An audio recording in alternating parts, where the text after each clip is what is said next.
Israel में सत्ता परिवर्तन होते ही मुस्लिम देशों के साथ रिश्ते बेहतर बनाने की दिशा में काम भी शुरू हो गया। पश्चिम एशिया के कई देशों के साथ रिश्ते बेहतर करने के लिए नेतन्याहू ने 2020 में कुछ समझौते किए थे, जिन्हें एब्राहम अकॉर्ड नाम दिया गया था। यहूदी और मुस्लिम समुदाय दोनों में ही एब्राहम को पैगंबर का दर्जा दिया जाता है। इसीलिए यहूदी देश इजराइल और मुस्लिम देशों के बीच हुए शांति समझौते को एब्राहम समझौता कहा गया था। 2020 में नेतन्याहू ने यूएई और बहरीन के साथ ये समझौता किया था, लेकिन अब संकेत मिल रहे हैं कि सऊदी अरब और इजराइल के बीच भी ऐसा ही समझौता हो सकता है। इजराइल के एक बड़े अधिकारी ने दावा किया है कि 2023 खत्म होने से पहले ये समझौता हो सकता है। इसका मतलब है कि दोनों देशों के अधिकारियों ने समझौते की शर्तों पर काम करना शुरू कर दिया है। नेतन्याहू का मानना है कि महज मजहब के आधार पर दुश्मनी नहीं होनी चाहिए। माना जा रहा है कि केवल सऊदी अरब ही नहीं बल्कि पश्चिम एशिया के कई और मुल्कों को भी एब्राहम समझौते से जोड़ा जाएगा।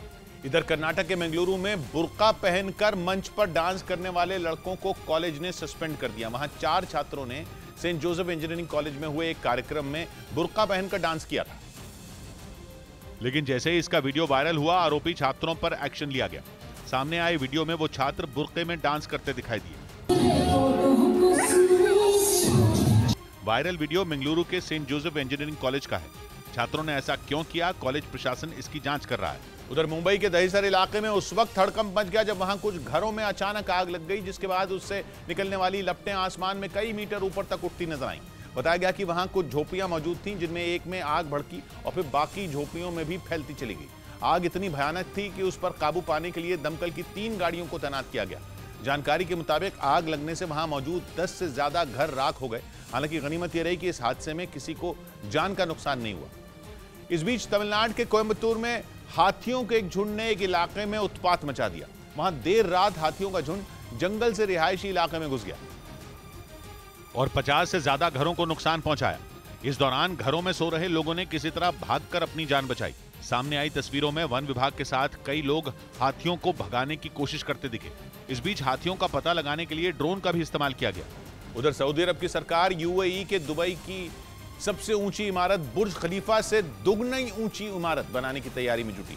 खबर है कि सऊदी अरब की कुछ कंपनियों को इस इमारत का डिजाइन बनाने का काम दिया जा चुका है और जो डिजाइन सऊदी अरब के क्राउन प्रिंस मोहम्मद बिन सलमान को पसंद आएगा, उसी की तर्ज पर बुर्ज खलीफा से 2 गुना ऊंची इमारत बनाई जाएगी। खबर है कि करीब 2000 मीटर ऊंची इस इमारत को बनाने में $5 बिलियन यानी भारतीय रुपयों के हिसाब से करीब 40,000 करोड़ का खर्च आएगा। इस बीच अमेरिका और ताइवान के बीच हथियारों की नई डील होने के बाद चीन ने बाइडेन पर तनाव बढ़ाने का आरोप लगाया, जबकि इसी हफ्ते अमेरिका ने ताइवान की वायुसेना को मजबूत करने के साथ उसे कई घातक हथियार देने का ऐलान किया था। और अब पश्चिमी मीडिया का दावा है कि अमेरिका और ताइवान के बीच हथियारों की एक और बड़ी डील हुई है, जबकि चीन कई बार ये चेतावनी दे चुका है कि ताइवान के मुद्दे पर अमेरिका अपनी टांग न अड़ाए। लेकिन इसके बाद भी बाइडेन लगातार ताइवान को हथियार बेच रहे हैं। कुछ रोज पहले भी अमेरिका ने $330 मिलियन यानी भारतीय रुपयों में 2700 करोड़ रुपए की डील की थी।